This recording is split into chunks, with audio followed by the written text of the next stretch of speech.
reason the private offshore banks are able to get away with this because it's so incredibly outrageous.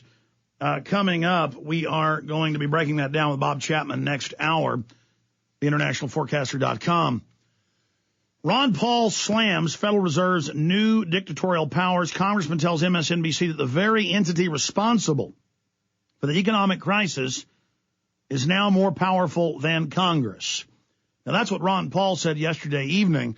We said yesterday morning in our article breaking this down at prisonplanet.com, Obama regulatory reform plan officially establishes banking dictatorship in the United States.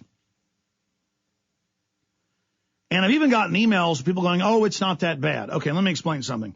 The banker bailout bill of last year said the Federal Reserve cannot be audited, cannot be looked into. None of the banks that are given the money can be investigated. The money can go to offshore banks. The money can go to China to pay them off to implement global carbon taxes. That was in USA Today. They can do whatever they want. They're offshore private corporation, and you don't have any say. And it's unlimited money.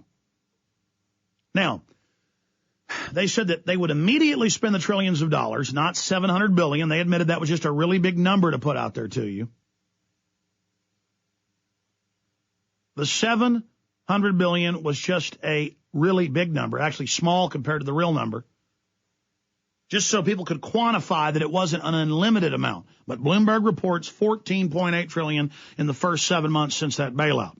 And that number's a month old. We'll be getting new numbers soon. It makes me so angry. I can hardly even continue this radio show right now. I'm serious. I mean, this is so outrageous. People should be in the streets everywhere demanding that the Federal Reserve chairman be arrested, that all these criminal offshore thugs that have come in and engaged in a corporate takeover and then use the country like their own private credit card, running up the debt to the stratosphere in your names and your children's names. And so what new power could they get? Day one, they said, give us the bailout money and we will get the economy going and get the loans going. And now interest rates in reality are higher. People are like, wait a minute, interest rates are at zero. I don't mean interest rates for the banks. I mean the real interest rates are up. Less loans are being made. That's official numbers. Comprende? The economy is in free fall. It's depression level already, and it's going to be unbelievably bad. But the globalists are busy taking the tens of trillions they've stolen, speculating in the stock market, so some of the stocks are up, and that's fooling some of the people out there.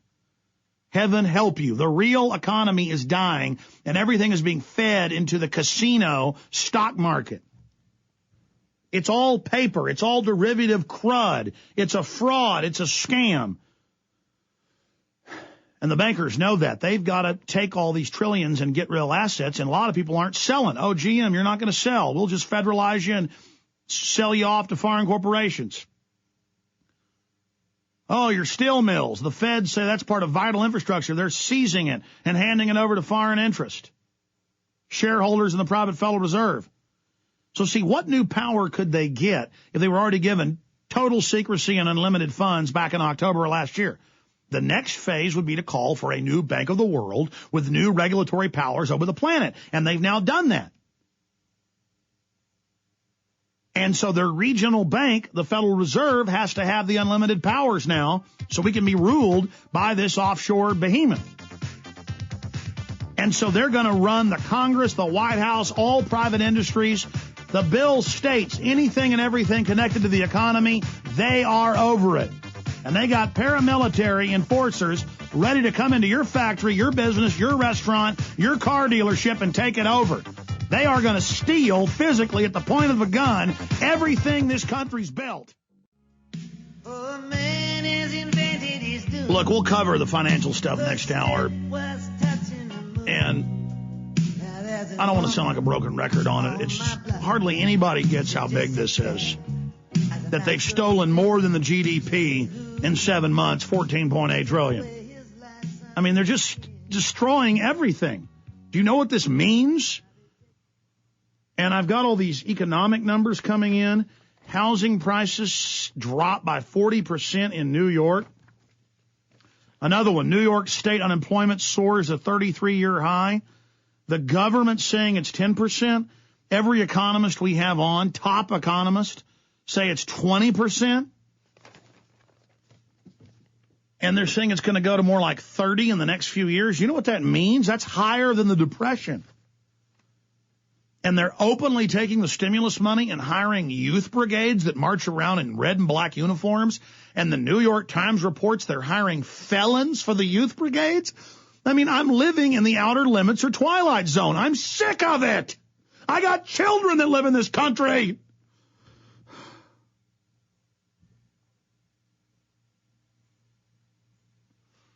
It's really happening. Everything the old-timers warned us about with the New World Order, because they were in and out of government, they were in the military, they saw this being set up, they read the documents. Let me just tell you some of the news I've got here in front of me. Coming up, Ron Paul slams Federal Reserve new dictatorial powers, makes the point it's a dictatorship of the Fed. That's what it is, ladies and gentlemen. Thank God Ron Paul recognized it. I've been freaking out the last 2 days for somebody to recognize this, and finally he comes out and agrees with me. Literally, other, quote, patriot sites are like, it's not that bad. What do you think it is when they're in Time and Newsweek calling for a Bank of the World to, quote, knock the heads of the American people? That's a quote, knock our heads. A world government that's going to knock our heads, like we're responsible for this. And they're saying, well, we need regulators to stop the corrupt banks and brokerage firms after what they did. The Federal Reserve is the holding company for the very banks that did this.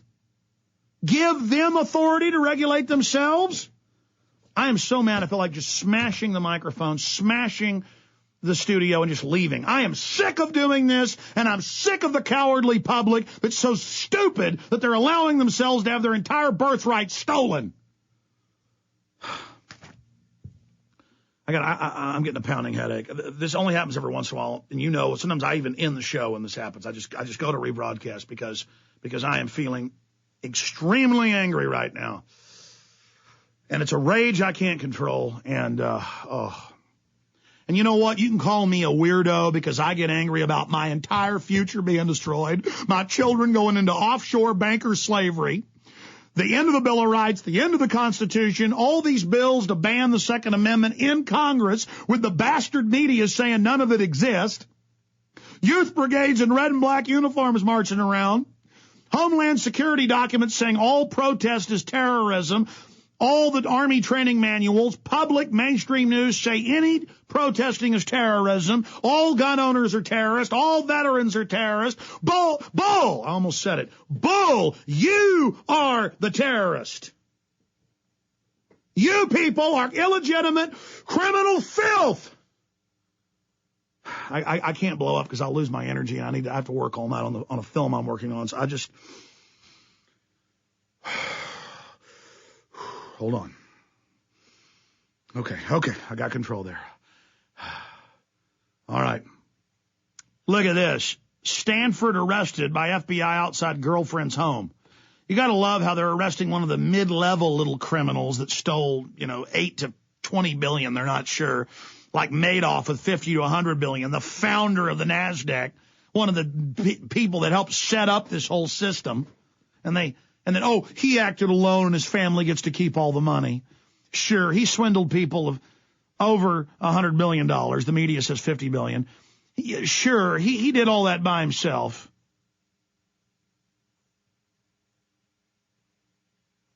Under investigation, an alleged $8 billion fraud involving sales and certificates of deposits through the antitrust bank. See, they sell those deposits. They leverage them. They fractional reserve them. Surrendered to federal agents. It was taken to federal custody, as lawyers said. Stanford, 59, surrendered yesterday to Federal Bureau of Investigation agents who were waiting outside his girlfriend's house in Fredericksburg, Virginia, said Dick DeGrenia, a lawyer for the Texas financier. Stanford is scheduled to appear today in the U.S. District Court in Richmond, according to a government official. And they're going to burn a few mid-level criminals involved in all this, but Bernanke, And the Rockefellers and the Rothschilds, the ones running it all, Greenspan, nothing is going to happen to them. And that's why when Congress says, tell us where the trillions went, they say, I don't have to tell you, and I'm not going to tell you. And they tell Senator Sanders that, and they tell Ron Paul that in the House and Senate banking committees, and they go on TV and say we're above the law. And by the way, we're not just above the law now. We're not just outside the law and commit any crime we want. We now are going to have the Homeland Security and the Armed Department of Treasury and the FBI and everybody else under us with weapons. And we're going to come and take your businesses. You won't sell to us? Because, we got all these tens of trillions we've stolen and created out of nothing. We're going to come make you sell to us, or in some cases, they don't even make you sell. They just take it.